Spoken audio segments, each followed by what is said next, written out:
Welcome to the Fantasy Champions Fantasy Football Podcast. What do we got today, Rick? We got our week 2 starts and sits.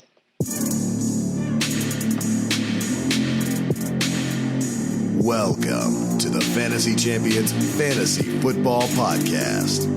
Here's your host, Morgan Colby and Rick Lemon. Oh, what is poppin', Fantasy Champs?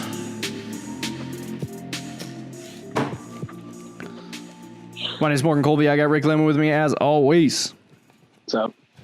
What's poppin', my dude? How we doing? How we doing on this I'm doing Thursday afternoon, Thursday morning, Thursday whatever time of day you're listening to? And there's already football again tonight. It's nonstop action. The only thing I wish there was more games. Yeah, I hate waiting a whole week. I mean, if there was more games, I feel like we would be absolutely attacked by people we know because we'd just be sitting in our basements or living rooms or whatever. Or all day. In our rooms. All day just watching football. So it's probably a good thing that's not. Don't we do that already? Yeah, but you're not supposed to tell people that. Oh, shit. We got a lot to get to in this episode. We're going to do our starts and sits for week 2 as referenced earlier. And we're also going to give you our big time start on the defensive side of the ball off the top of our heads. That's for Rick. Before we jump into that, check out our website, thefantasychampions.com. Follow us on Twitter at the FFChamps, on Instagram at the Fantasy Champions. You can like us at Instagram on. Oh, hold on a second. Did I say Instagram already? I have no idea. Just Facebook.com/The Fantasy Champions. If you're listening on Apple Podcasts, Spotify, Stitcher, or any other podcasting platforms, be sure to subscribe and leave a review. If you're watching on YouTube, subscribe, click the bell for notifications, and leave like and comment down below your, any questions you have in terms of starts and sits for the week. Before we get into this, quick word from our sponsor. If you haven't heard about Anchor, it's the easiest way to make a podcast. Let me explain. It's free.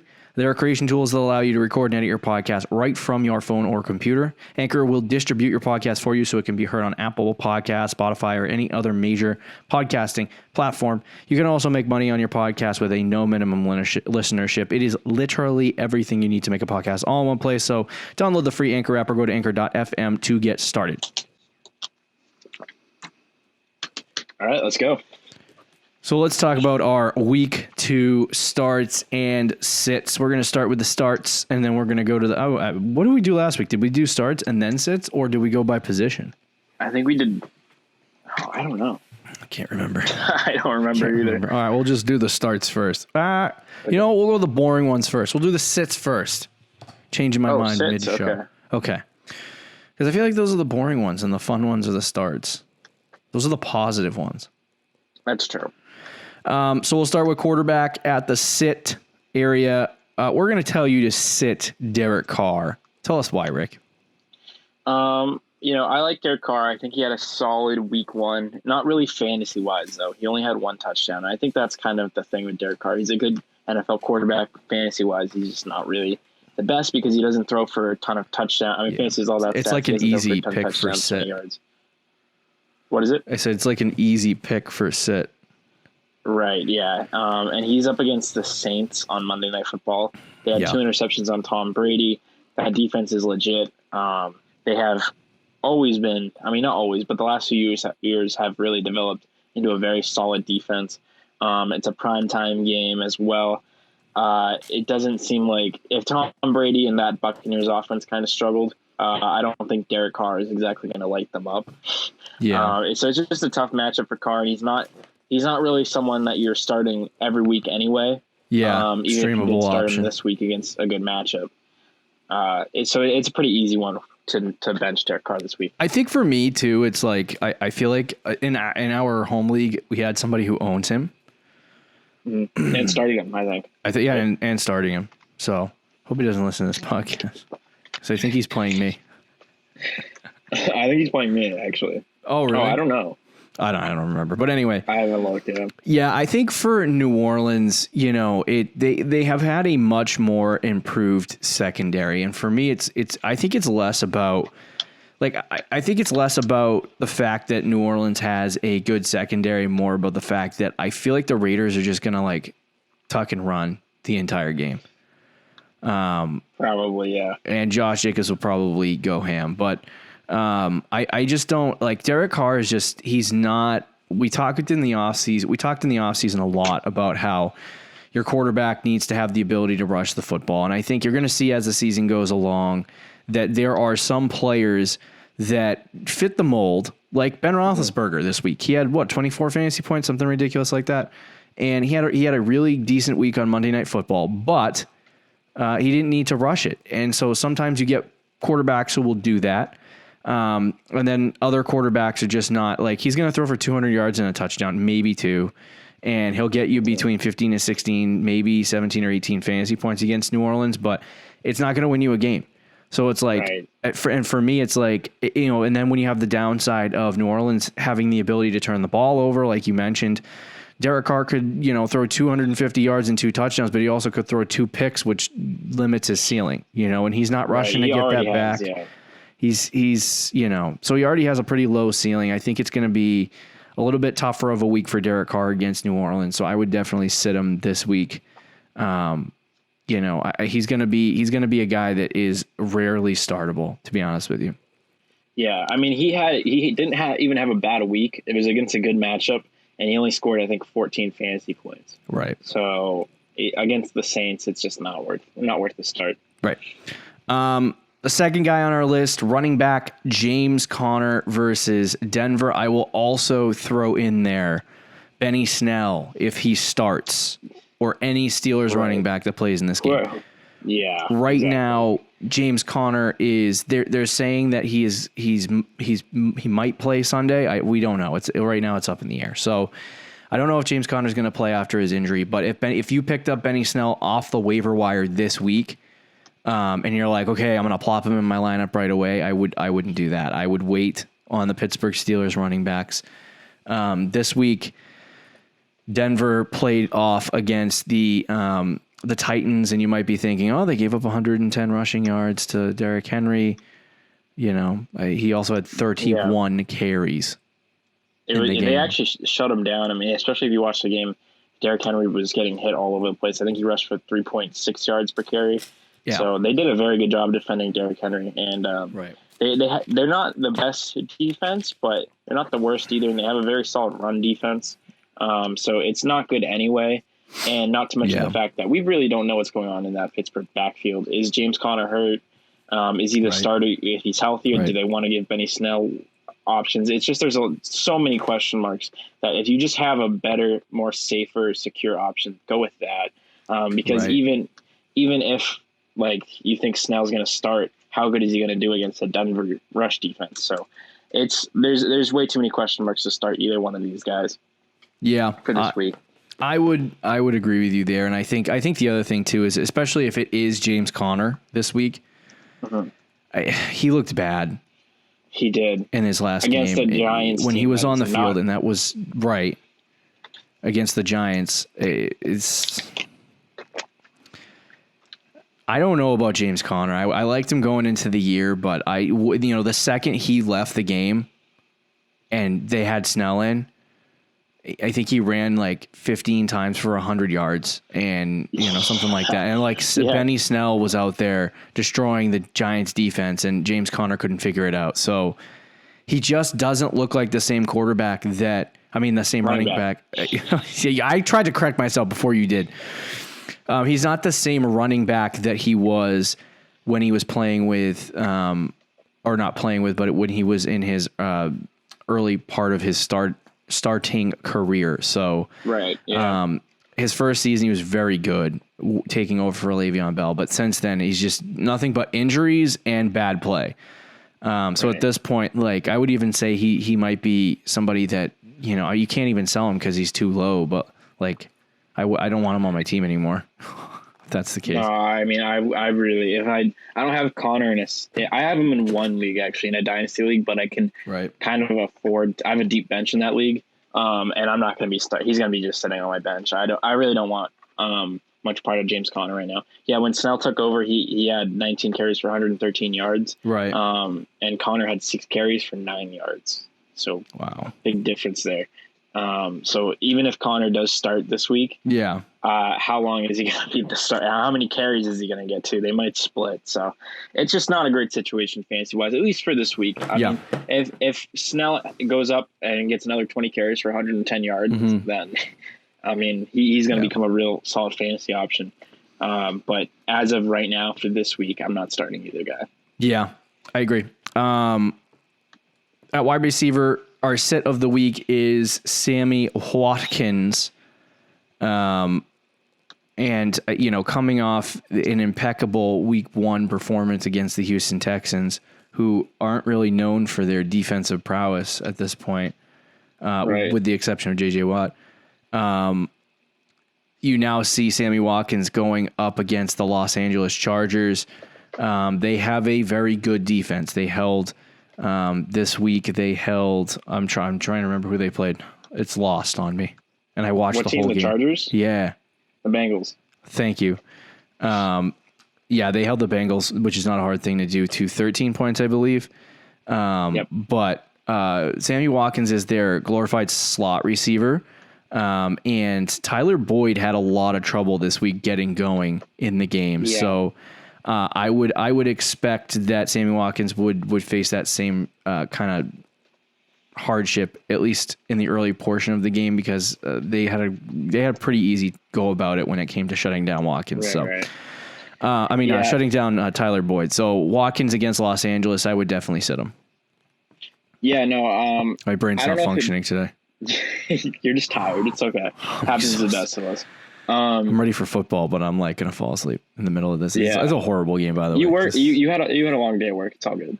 I don't know if it means much, but Sammy Watkins last year when he played the Chargers, they do have a very good defense, a very good secondary, even without Derwin James, who is injured. But last season when he did play against the Chargers, he had 2 catches for 26 yards, and then the other game he had 1 catch for 8 yards. So he was absolute garbage. The Chargers were very good at locking him down.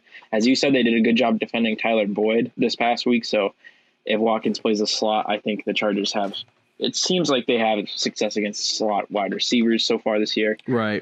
Even though it's only been 1 game. And also the fact that Watkins had a monster week. And like we said on our show about our trade targets, trading away Sammy Watkins. But he's had big weeks in the past and then just totally crapped the bed after that. I would not trust Sammy Watkins at all anyway, even if he was in a good matchup. But the fact that he's also in a bad matchup just makes it 10 times worse. I'm not going anywhere near Watkins this week. Okay. And then the final sit of the week that we have is Gesicki versus the Bills. I think you also had another one, Evan Ingram, or no, who was it? No, I said Noah Fant against which is not a bad one the either. Steelers. Yeah. I'll just quickly say why I think that, because there's a lot of hype for him. I love Noah Fant. I have him in our home league. I have him in a dynasty league. I like Noah Fant a lot. I just think he's going to struggle this week against a very good Steelers team that shut down Evan Ingram, has Mika Fitzpatrick. They're a very good defense anyway. Might be a top 5 defense in the league. That defense is very solid. And there's a lot of hype for Noah Fant. He had a great week, but with Cortland Sutton coming back too, it's just a lot of things trending down. If you have a better option at tight end, I'd rather go with that option over Noah Fant. Agreed. I was going to say it. Mike Gesicki versus the Bills. You thought it was a little bit. You thought it was a little bit of a hot take to put him in there, but it was just because there's a lot of hype because he had a big week. He had like 17 fantasy points in half PPR, I think. So he had a good game. But just like he's going to go up against a real tough matchup this week. Yeah. So to our real one, Gesicki against the Bills. He's in Buffalo. Not that matters when there's no crowd, but we get the picture. I think it's in Miami, actually. Oh, is it in Miami? I thought it was in Buffalo. All right, whatever. Doesn't really matter. Gesicki, I love, you know how much I love Mike Gesicki. Yeah, and without Devonte, I really T.J. Hawkinson, man, I needed the roster space. So Gesicki, I think he had 5 targets. I believe he had 5 targets. 5 targets. So the big thing with Gesicki is that I was a little bit discouraged by the fact that they had Preston Williams out there and they had, Devonte Parker out there, and they threw 30-something times, and they still didn't get the ball to Gesicki more often. What I did notice is when you look at the snap percentages and totals in the game, he was out there for a lot of time, and most of it was in the slot. He was not lining up as a traditional tight end for a majority of the game. So he is essentially their slot receiver. Right. And that's where he's going to run a majority of the time. The thing that concerns me more specifically about Gesicki is that he is playing one of the best defenses in the NFL. His quarterback was trash last week, and Miami couldn't move the ball at all, really. I feel like it's gonna take a little bit this season for Gesicki and this offense to kind of get rolling, like they did last time. But the thing that makes me slightly nervous about calling Gesicki a sit this week is the fact that, and I like to give it to you straight and give you all the facts, is that the fact that Devonte Parker might not play this week because of is it Devonte Parker or Devonta Parker? Yeah. I don't know. Whatever. I think it's Devonte. But Parker's not going to play, might not play this week, which means that would open up target share for Gesicki in the game. Right. But against the Bills, I mean, if Parker doesn't play, I would not be surprised if they move, their corner to the inside to try to cover Gesicki, because I'm not nervous about Preston Williams at all, to be honest with you. Yeah, Preston Williams did have the most targets. He had 7 targets. In week 1, that was partly because Parker, I think, went down in the second quarter. He had 4 targets in the first 2 quarters, 4 catches as well. But if Parker's not there, I think Gesicki could get some targets. That would be kind of a thing to pause about and keep your eye on for that situation. But if Parker does play, I'm definitely not starting Gesicki against the Bills. It's a very tough matchup, just like it was against New England. And against New England, Gesicki only had 3 catches on 5 targets. Gesicki's going to be solid this year. It's just going to be based on matchups. Right. Against tough teams like this, it's just not worth the start. I am that is a good point though with the Devonte Parker injured, because if Parker is out and the Dolphins are going to be trailing in this game, like they will throw the ball about 30 times again. And other than Preston Williams, like Myles Gaskin had like 4 targets, Jakeem Grant had 4 targets, and Isaiah Ford had 4 targets. So those guys are all going to get a small amount of targets. Preston Williams will get some targets, but that still leaves like 5 to 10 targets for Gesicki if Parker's not there. So that is something to keep your eye on. But if Parker plays, Gesicki's definitely the sit of the week. Yeah, agreed. Let's move on really quickly to our starts of the week. Starting with quarterback Jimmy Garoppolo. Oh yeah, Jimmy G. Jimmy G's back on our start list, and I feel like he will never ever be a start like every single week. I know. I think we've crossed that bridge where Jimmy G is never going to start for my fantasy team every single week. Sorry, Jimmy G, you can't do that. But he is a good stream matchup this week against the New York Jets. If you own him, I would slide him unless you have somebody ridiculous ahead of him. I was doing I wanted to pull it up really fast, but I was doing my quarterback rankings for week 1 today. And I came across Jimmy Garoppolo, and I was sliding him up the board pretty consistently. I had him at 12. So the only guys that I'm starting ahead of him at this point, I might move him past Brady. Guns like Lamar, Mahomes. Right, but it was Watson, Rodgers, Ryan, Breeze, Wilson, Murray, Josh Allen, Dak Prescott, Mahomes, and then Jackson. So if you're in a 12-team league and you need a streaming option and your quarterback sucks, or just if your quarterback has a really bad matchup this week or something. Right, I would go with Jimmy G. Yeah. So I think the Jets, they're like last week they were atrocious, and this week they're going to be atrocious again. I know Jimmy G doesn't have some of his weapons, and that is a very large concern. But I think this is a game where you can comfortably put him in and get 20 points out of him.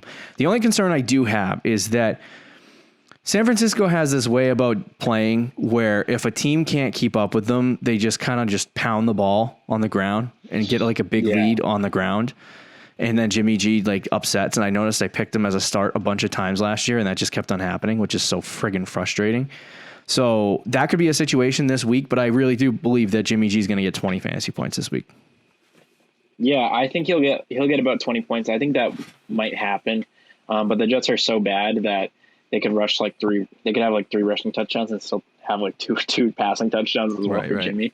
I think he's going to have a similar week as he did last week, which was around 19 to 20 fantasy points. He might even have a better week against the Jets because the Jets are so putrid. They are awful without Jamal Adams now. Mm-hmm.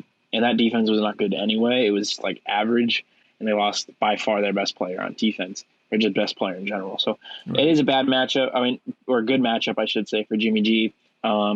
Kittle right now I think is questionable, but the last report that I saw is they're going to not have him practice all week, but they plan on him being available for week 2. Okay.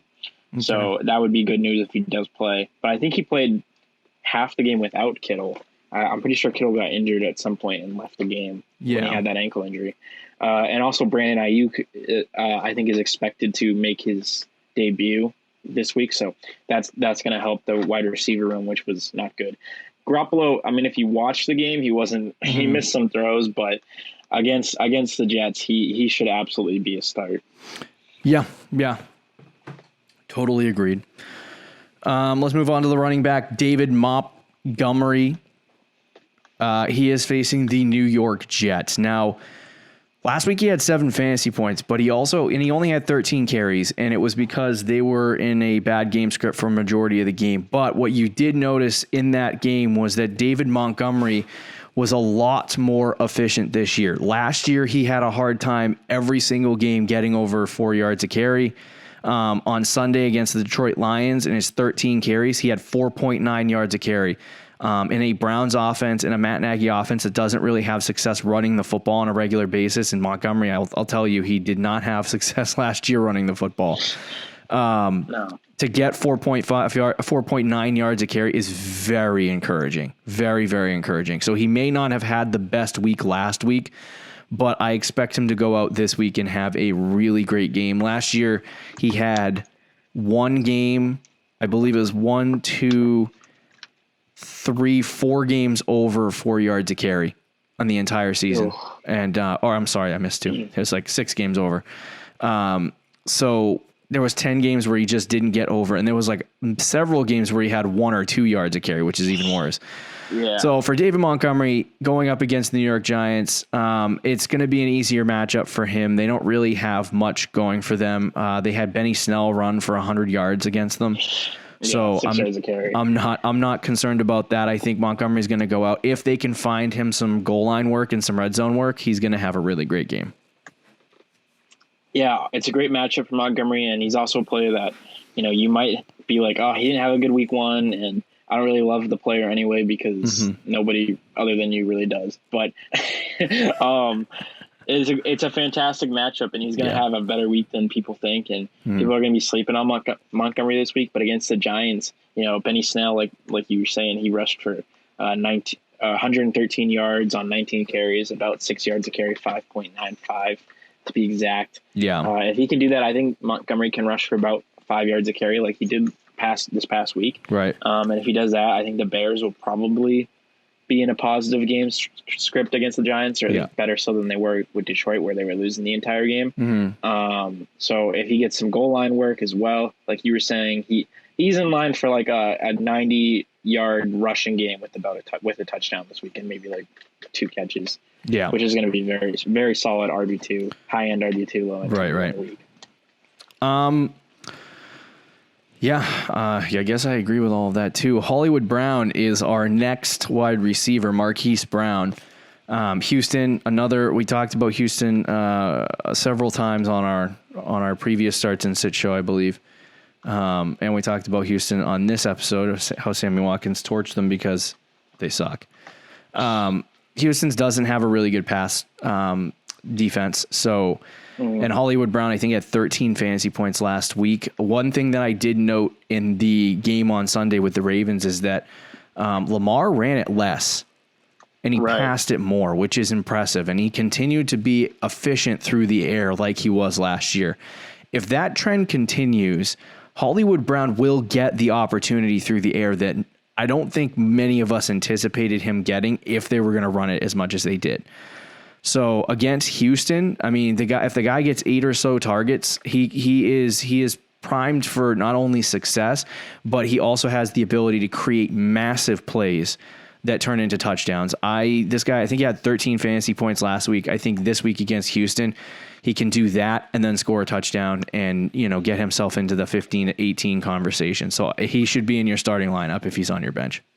Yeah, I mean, I agree 100%. Lamar had 3 passing touchdowns last week. None of them went to Hollywood Brown. I think against Houston, he's probably going to have another 3 passing touchdowns or around there, and one of them will ridiculous. Go to Lamar. Last time they played Houston last season, Lamar threw for 4 touchdowns and dominated the Houston secondary, and they really didn't do anything to get better.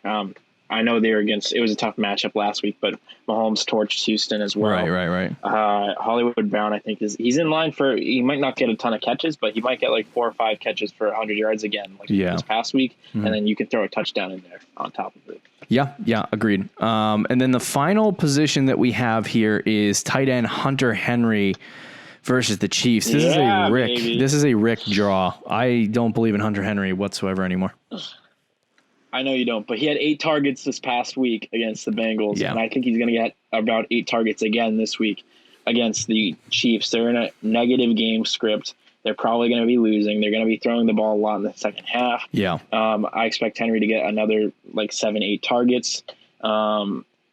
He had in 2 games last season against the Chiefs, he was pretty solid. I think he had 13 points and 12 points in both those weeks. I know different quarterback, but in week 1, he looked like the exact same player as he was with Phillip Rivers. So he was one of the guys he was one of the only guys that didn't seem like he was affected with the quarterback change.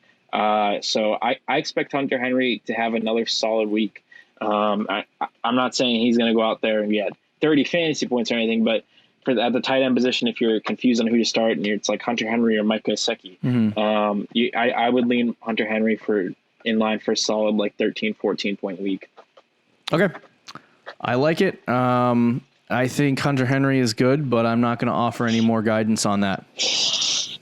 That one's going to be on my shoulder. I mean, I think the big thing is definitely that, with Los Angeles, they're not going to be able to run the football a lot in this game. Right. Or they'll try in the beginning. But Kansas City is going to be out to an early lead, and it's going to be a high scoring affair at least for Kansas City. So I feel like if this becomes a negative game script for the Chargers, then definitely Hunter Henry would have a big week. But that'll do it for this episode of the Fantasy Champions Fantasy Football Podcast. There you have it. Starts and sits for week 2. Already in the books here. We're starting week 2 tonight. Enjoy the game. Don't forget to check out our website, thefantasychampions.com. Follow us on Twitter and Instagram, and we will talk to you on Friday with our news and injury reports. Thank you for listening to the Fantasy Champions Podcast. Make sure you subscribe on iTunes and YouTube, and follow us on Twitter @TheFFChamps.